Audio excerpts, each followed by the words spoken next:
Magandang araw po mga boss at welcome back po dito sa ating munting channel. Sa video ito ay meron na akong kunti lang i-share sa inyo, yung para lang sa yung mga newbie na mahilig mag DIY, kasi yung mga technician na talaga ay alam na talaga to. Yung mga mahilig mag DIY nga lang, yung para hindi sila masyado magastos doon sa kanilang, kung halimbawa gagamit pa sila ditong ganito na DVD player na pang karaoke. Kasi kadalasan namang masira dito sa DVD, lalo na ganito yung may mechanical na volume po siya, yung ikot-ikot nito ay masisira po siya. Ito yung sa volume ng microphone saka yung echo, luloko po siya pag nasira na yung pinaka volume na, at saka yung pinaka potentiometer niya ay ganito siya, maliit. Saka ito yung kanyang knob, ito yung kanyang pinaka potentiometer ay maliit talaga at mahirap po to hanapin siya, basta mahanap. I-compare natin dito sa standard na potentiometer. Malaki po yung kaibahan. Ito po yung mono. Ito siya mono din na ano to, 50K.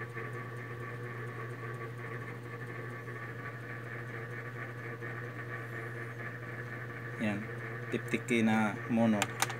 Ito ay mono din. Pwede na ito na pampalit.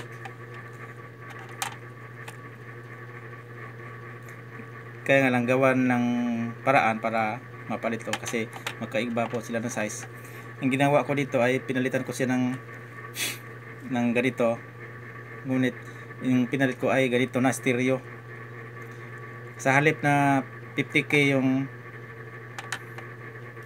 kanyang value na ipang palit dito sa 50K din, ginawa ko ay bumili ako ng 100K. Ito 50K, 100K yung ito, example lang po to mga boss. 100K na ganito, tapos pinagparallel ko siya para maging matibay po. Masira naman po siya, pero medyo matagal po siya masira kasi makapal na po yung kanyang carbon doon sa loob, kasi pinagparallel ko tong dalawa. Kasi yung 100K pag pinagparallel mo, maging 50K na po siya mga boss. Saka pinilhan ko din ng knob na panibago, kasi yung kanyang knob ay iba. Yan, hindi siya magkasya dito na may groove. Yung sa ay parang ano siya, half moon type po siya. Buksan po natin para makita natin sa actual na kung paano ko ginawa mga boss. Saglit lang po. Ito po siya mga boss, yung sa loob. Pinagparallel ko yung dalawang potentiometer para titibay po siya mga boss. Yan, lagyan po mga ng ganito. Hindi pa naman po siya naputol yung kanyang connection, pero nilagyan ko na lang ng, kasi baka nadiin kasi doon sa screw. Hindi pa siya mahirap mga boss, pag hindi naman pa siya mahirap ilagay dito, dali lang naman po siya.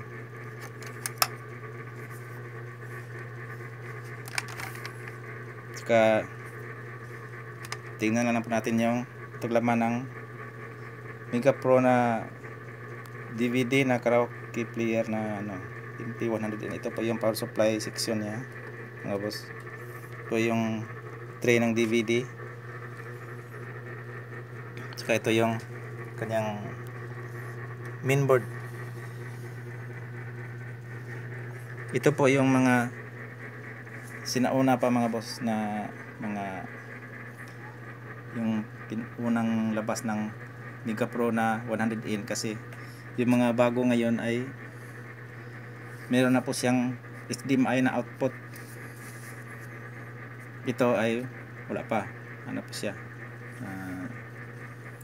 yung analog pa yung kanyang, meron siyang digital, yung optical. Ito optical out, pwede din to, pero kailangan ka ng ano dito, ng converter para maging ganito analog. Ito para sa video, yung S-video hindi naman ito ginagamit kasi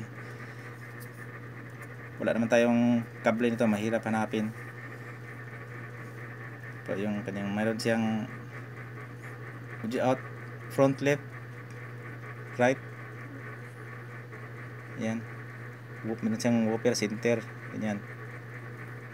Ito pa yung kanyang pinaka video out. Kung mag-Y yung video na yung Y, yung tatlong RCA, ito po yung dito po magkakabit ng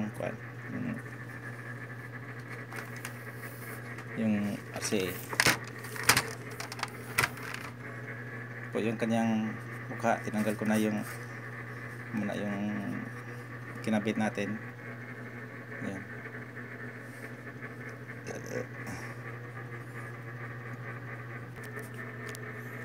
Yung mga ganito mga boss na klase na player ay medyo matibay po siya.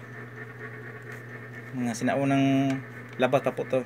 Ito yung kanyang remote, masyadong luma na po, pero gumagana pa po siya, hindi pa po siya pumapalya. Yan po, MP100N. Yan.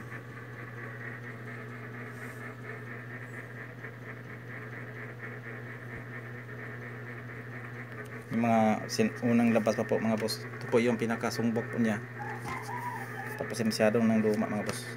Yan.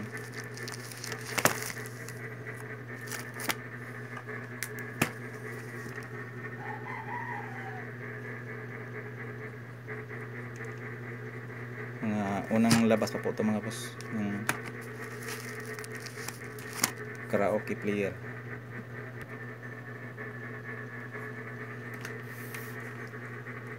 Takpan po natin ito mga boss, ibalik po natin itong mga saka po testing po natin na gumagana pa po siya.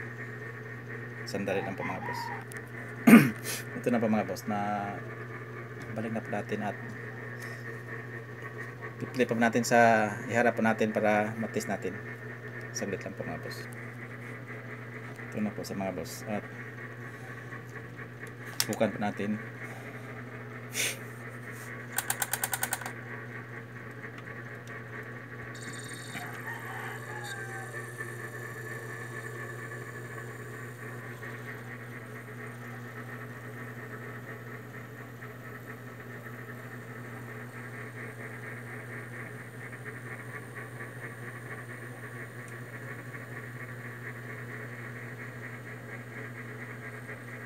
Yan, naglo-loading na po sa mga boss. Yan. Ready na po siya. Pili tayo ng number. Wala tayo ng remote mga boss. Ito na po mga boss. Pindot po tayo ng number. Yan. Enter.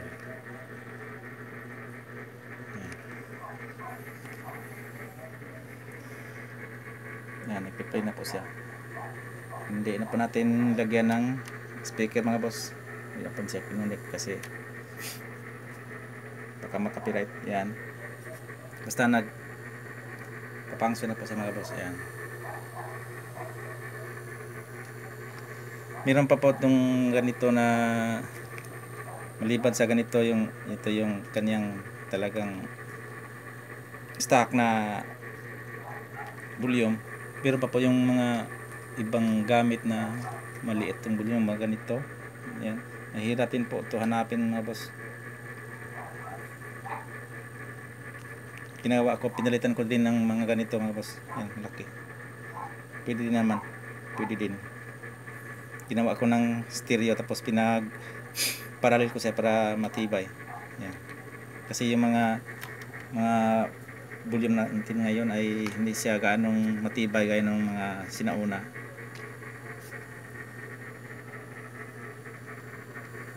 Hanggang dito lang po yung share ko sa inyo mga boss, itong vlog natin, at maraming salamat po at God bless po sa ating lahat.